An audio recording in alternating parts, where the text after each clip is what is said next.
It's Kyle here, and I'm going to be doing a kind of basic DragonCon 2019 update. I'm not going to go into everything with DragonCon because I'm going to do a full recap on my own personal channel, so it could be a little bit longer and stuff. But I did want to touch on some of my highlights for DragonCon 2019. First off has to be all the Project Nerdy stuff. As the other members of the channel know and a lot of viewers know, me, Kat, and Reb were all going. Reb actually stayed with me during his visit from England, so we kind of hung out a little bit beforehand, and then we made the trip every day down to Atlanta to go to the con. So it's fun of having a little mini Project Nerdy reunion there on a couple of the days. Me, Kat, and Reb were all able to get together and hang out a little bit and talk and stuff like that. Also Project Nerdy related, maybe the first time ever that I'm aware of, we had some Project Nerdy members of the channel actually get a chance to meet a fan of the channel that Kat was able to set up a meetup with this YouTube fan of ours, and it was really cool. I've actually never got to meet a fan of anything I do on YouTube in person, so that was a lot of fun. We hung out with him for a little bit on Friday of the con, if I remember correctly. He did take a selfie. I think Kat was going to get a copy of that, so maybe Kat will share it at some point.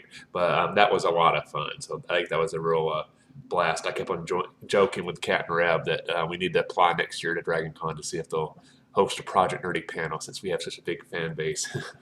Some other highlights of DragonCon.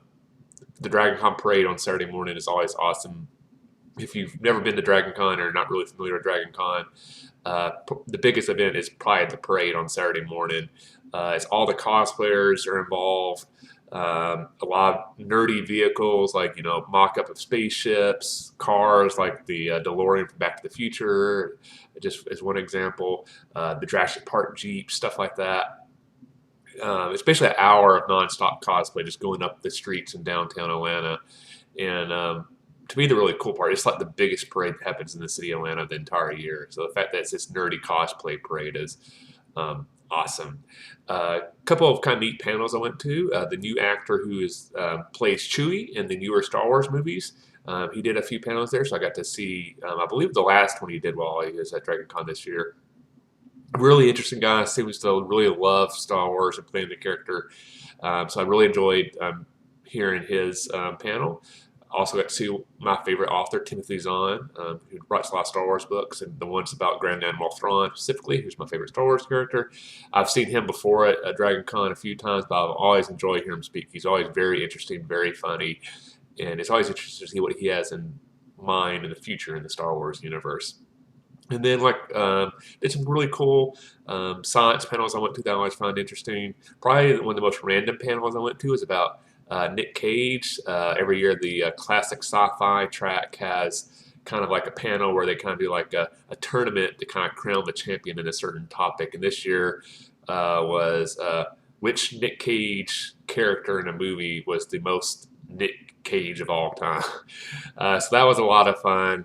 I won't go into the winners and stuff because it was almost like some inside jokes. So if you weren't at the panel, you wouldn't necessarily get it because the kind of stuff that happened naturally in the room, but it was a lot of fun. So those are some of my DragonCon 2019 highlights. Like I said, if you want to see more, be sure to check out my personal channel. I'll be posting a video about DragonCon on there as well. They'll go into all the panels I went to.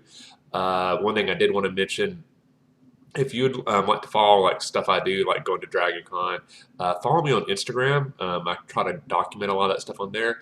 And I am Kyle Unexpected on Instagram, so check that out. If you've never been to DragonCon before, I'd highly recommend it. Hopefully maybe Holly and David will be able to go at some point in the future, so all the Project Nerdy members can check that off their nerdy to-do list. And who knows, maybe at some point we'll get all of us in one spot at the same time. That would be awesome. So anyway, hope everybody's having a great nerdy day, and I'll see you the next time.